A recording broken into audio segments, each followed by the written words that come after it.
Hi, my name is Mia, and my story begins with a lot of missing things. For starters, my teeth and my parents. I have a medical condition called anodontia, which means I will never have my own teeth. That's pretty wacky if you think about it. But that's not the craziest thing about my life. Ever since I was young, my parents and I were always moving. At first, I thought it was because they wanted to protect me from the awful people who mocked me. Like one day when I was 5, I was swinging in the park when 2 kids pulled my hair and called me Toothless Granny. I started crying. Mom says I'm cute. She's lying. You dumb gummy bear. Mom flew to my side in a second, and she chased the kids away. The next day, she surprised me with a set of dentures. I was thrilled. We were moving to a new place, and I was starting school soon. Finally, my life was perfect, and no one would ever know my little secret. But a few weeks later, when my parents announced we were moving again, I was not happy. I just made friends at school. I ran outside and tied myself to the tree in our backyard. If you want to take me, you'll have to take the whole tree with you. Of course, Mom untied me in 5 seconds and carried me away. And I realized for the first time that they weren't moving because of me. I drove them crazy asking them the same question for 10 hours. Why do we have to move? Why? Why? I can go on forever. I won't shut up till you tell me. Why? They always said I was too young to understand. For the next few years, we kept moving every 6 months. But when I was in 8th grade, it all finally made sense. We just had moved and I couldn't find my dentures, so I went to look for them in my parents' bedroom. That's when I saw a light flashing from behind the giant painting on the wall. As I moved it, I was shocked by what I saw. A secret room? When I walked in, I saw cool gadgets mounted on the wall and huge monitors everywhere. I opened a folder lying on the table, and I stared at it, dumbstruck. It was filled with pictures of my parents, but they had different names. There was only one crazy but reasonable explanation for all this. My mom and dad were spies. That explained everything. I knew I had to keep this a secret, but I couldn't resist taking some gadgets with me. Binoculars, HD cameras, a telescope. I was in geek paradise. The next day, I was sitting on the bleachers when I spotted Robbie, the hunky football captain, walk onto the ground for practice. All the girls were crazy about him, and he knew it. As soon as some giggling cheerleaders gathered to watch, he took his shirt off. Well, I didn't need to get closer when I had high-powered binoculars. As I was busy drooling over his perfect abs, someone nudged me in the ribs. It was Robbie's awful twin sister, Natasha. Ugh, loser. I know my brother looks like a Greek god, but seriously, get a life. And some self-respect. He's never going to look at you with that face of yours. I was watching birds, not... She walked off before I could even finish. Ugh, what a witch. And what was wrong with my face? I could have Robbie if I wanted. I just had to get close to him before someone else beat me to it. But the very next day, I saw something that broke my heart. Robbie was kissing some girl. I was totally crushed. But a few days later, I caught him making out with another girl.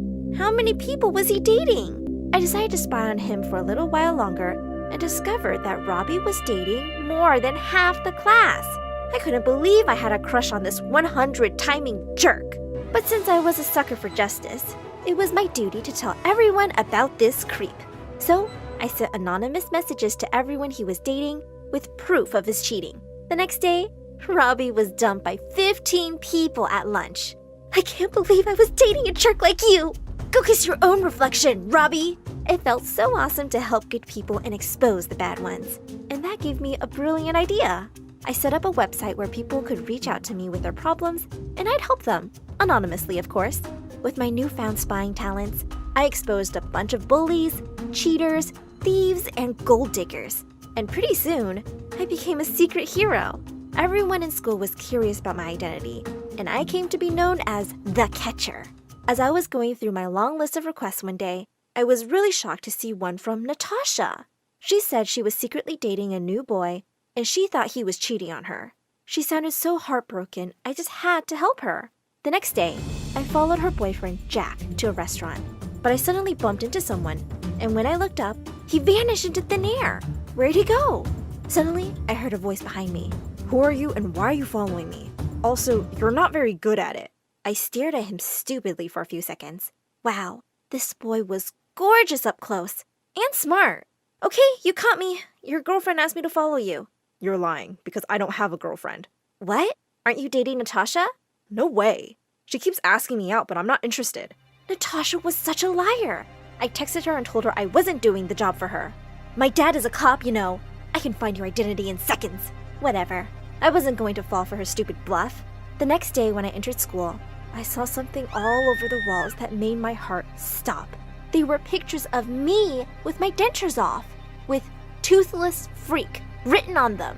Someone took them while I was cleaning my dentures at the washroom after lunch. And there were more posters of me with my camera and binoculars and the caption, "Mia, the ugly creep who's been spying on us." The people I spied on were glaring at me. The people who I spied for were pretending I didn't exist, and the others were laughing at my pictures. And then came the devil Natasha. How's the payback, jerk? You humiliated my brother, remember?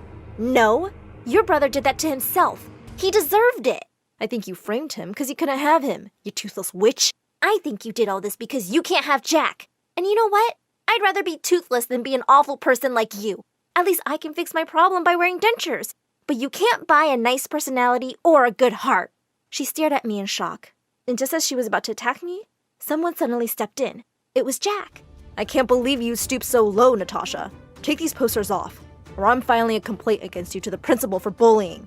And with that, he took my hand and started walking away.